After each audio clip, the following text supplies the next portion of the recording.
Juan Claudio Movie Recap.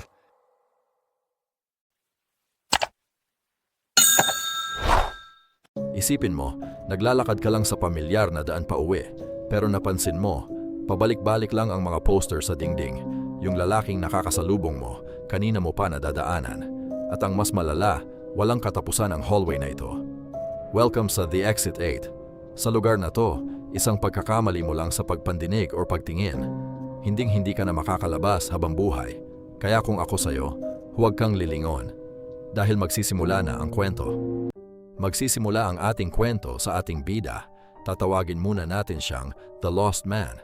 Sa gitna ng maingay at siksikang biyahe sa loob ng tren, makikita natin siya na abalang-abala sa pagse-cellphone. Maya-maya, bumasag sa katahimikan ang iyak ng isang sanggol na pilit pinatatahan ng kanyang ina. Dahil sa ingay, isang galit na lalaki ang biglang sumigaw at pinagalitan ang kawawang ina. Pero ang nakakagulat, walang nagtanggol sa kanila. Walang nakialam. Ang lahat ay nakayuko, nagbubulag-bulagan at busy lang sa kani-kanilang cellphone. Kabilang na ang ating bida na saglit lang tumingin bago muling bumalik sa sarili niyang mundo. Pagkababa ng tren, biglang nag-ring ang kanyang telepono. Ang tumatawag, ang kanyang ex-girlfriend. Sa kabilang linya, isang mabigat na balita ang sumalubong sa kanya. Buntis ito, nasa ospital, at ngayon ay nagtatanong, ano nang plano mo? Hindi nakasagot ang ating bida. Nablangko ang kanyang isip, kasabay ng biglang pagsikip ng kanyang dibdib. Inatake siya ng hika. Sa gitna ng kanyang pag-ubo at paghahabol ng hininga, biglang nawala ng signal sa ilalim ng subway. Pero bago maputol ang linya, nangako siyang pupuntahan niya ito sa ospital. Nagpatuloy sa paglakad ang ating bida para hanapin ang Exit 8. Sa daan, nakasalubong niya ang isang lalaking nakaunipormeng puti. Tawagin natin siyang The Walking Man. Noong una at ikalawang ikot, hindi niya pa napapansin. Pero sa ikatlong beses, nagtaka na siya kung bakit pabalik-balik ang parehong daan at ang parehong lalaki. Pinantayan niya ito ng tingin. Sa ikaapat na ikot, dito na siya kinilabutan. Ang lalaking nakaputi na kalalagpas lang niya. Biglang nasa likod na niya ngayon at creepy na nakangiti. Sa takot ng bida, tumakbo siya. Sa ikalimang ikot, napansin niyang ang signage sa pader ay nakakolet pa rin sa Exit 0. Sa inis at takot niya, sinubukan niyang mag-alarm at magbukas ng mga pinto, pero lahat sarado. Pagtingin niya sa isang poster, may drawing doon ng langgam na hugis numero 8 at bigla itong napatakan ng dugo. Agad siyang tumakbo pabalik. At dito, nagbago ang signage, naging Exit 1 na ito, at sa katabi nito ay may nakasulat na babala. Huwag babalewalain ang anumang anomalya. Kapag may nakitang kakaiba, lumingon at bumalik agad.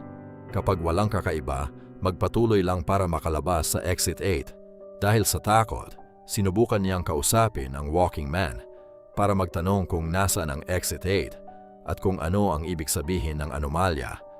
Pero hindi siya nito pinansin. Dahil dito, bumalik na naman ang signage sa Exit 0. Sa gitna ng takot, inubo at hinika na naman siya. Sinubukan niyang pikturan ang paligid at ang lalaking nakaputi para may ebidensya. Nagbago ang signage at naging Exit 1, pero pagtingin niya sa kanyang cellphone, burado ang lahat ng kinuha niyang litrato. Biglang ngumiti ng nakakakilabot ang lalaking nakaputi. Dahil isa itong anomalya, mabilis na tumakbo pabalik ang bida habang hinahabol siya nito. Natumba pa siya sa gulat, pero swerteng nakarating siya sa Exit 2 hanggang Exit 3. Doon naman, biglang gumalaw ang mga poster sa dingding, kaya patakbo siyang lumikas hanggang sa makarating sa Exit 5. Dito, biglang tumunog ang kanyang cellphone. Tumatawag ang kanyang ex-girlfriend. Sa tindi ng emosyon, napaiyak ang bida. Naikwento niya ang nangyari sa tren kanina, kung paanong walang tumulong sa mag-ina at kung paanong binaliwala niya lang din ito. Paano ako magiging isang ama kung ganun ako katakaw atensyon at walang pakialam? Umiiyak niyang tanong sa sarili. Nagpatuloy siya sa paglalakad habang nag-aagaw ang luha at takot. Pero laking gulat niya nang sumalubong sa kanya ang Exit 0 na naman. Doon niya napagtanto. Isang malaking anomalya lang pala ang tawag na iyon. Hindi totoo ang boses ng kanyang ex-girlfriend. Bagamat bagsak ang loob, Nagpatuloy pa rin ang ating bida. Balik na naman siya sa exit 1. Habang naglalakad, may nakasalubong siyang batang lalaki. Sa takot na anomalya ito, napaatras siya. Pero huli na. Balik exit 0 na naman siya. Dito niya napagtanto. Tao ang bata, hindi anomalya. Lumapit ang bata at itinuro ang pamilyar na lalaking pabalik-balik sa subway, si The Walking Man. Dito na mabubunyag ang kwento nito. Isa lang din pala siyang ordinaryong taong naligaw at doon niya nakilala ang bata na naliligaw din. Noong una, akala ng marami ay mag-ama sila. Pero ang totoo, na-trap si Walking Man sa isang malaking anomalya na akala niya ay ang exit 8. Sinubukan siyang pigilan ng bata pero hindi siya nagpaawat kaya tuluyan siyang nakulong doon at naging bahagi na ng subway. At habang tumatakbo ang bata pabalik, doon naman sila nagkakrus ng landas ng ating bida, si The Lost Man. Matapos ituro ng bata si The Walking Man, alam ng ating bida na hindi na ito tao. Mula noon, nagsama na ang dalawa sa pagtakas. Habang nagmamasid, napansin ng ating bida ang poster ng langgam na hugis 8. Pakiramdam niya, nag-iba ito kaya binalak niyang umatras. Pero ang bata, dire-diretsong tumakbo. Walang nagawa ang bida kundi sumunod. Akala niya balik exit 0 na naman sila, pero laking gulat niya. Exit 1 na. Tama ang bata, walang anomalya roon. Dito na siya nagsimulang magtaka sa katalinuhan ng bata. Sa susunod na koridor, walang napansin na kakaiba ang bida at aalis na sana. Pero ang bata, nakatitig lang sa isang pinto. Noong tiningnan niya ito ng mabuti, nasa gitna na pala ang doorknob. Isang anomalya. Agad silang bumalik at naging exit 2. Habang naglalakad, biglang namatay ang ilaw. Gamit ang flashlight ng cellphone, tumambad sa kanila ang mga nakakatakot na halimaw at isang batang umiiyak na parang tiyanak. Agad silang napatakbo pabalik at naging exit 3. Pero sa exit 3, isang nakaputing babae ang nagpakita, ang mama ng bata. Sa tuwa, tatakbo sana ang bata para yakapin ito, pero mabilis siyang pinigilan ng ating bida. Alam niyang huwad ito at isa lang itong mapanganib na anomalya. Agad silang umatras at sa wakas, nakarating na sila sa exit 4. Sa exit 4, nagpahinga muna sila. Dito ikinuwento ng bata na kaya siya naligaw ay dahil iniwan niya ang kanyang ina. Nagpatuloy sila hanggang sa marating ang exit 5 kung saan biglang bumukas ang isang pinto. Sa loob, parang sinehan na ipinakita ang nakaraan ng ating bida. Ang sandaling hindi niya ipinagtanggol ang isang ina at sanggol sa tren. May halong lungkot niyang isinara ang pinto. Dahil isang anomalya ito, umatras sila at naging exit 6. Habang naglalakad, tinanong ng bida ang bata kung anong gusto nitong gawin kapag nakalabas. Sagot ng bata, kumain ng pizza na maraming keso. Binigyan pa ng bata ang bida ng isang shell bilang pampaswerte. Nabuhayan siya ng loob. 2 exits na lang ang kailangan. Pero bago pa sila makasulong, isang malakas na alarm ang tumunog. Kasunod ang rumaragasang baha. Agad silang tumakbo pabalik, pero natumba ang bata at tuluyan silang naanod. Sa pagitan ng buhay at kamatayan, may nakitang visyon ang ating bida. Nasa isang masayang beach siya kasama ang kanyang ex-girlfriend. At ang laking gulat niya, ang anak pala nila ay ang batang kasama niya sa subway.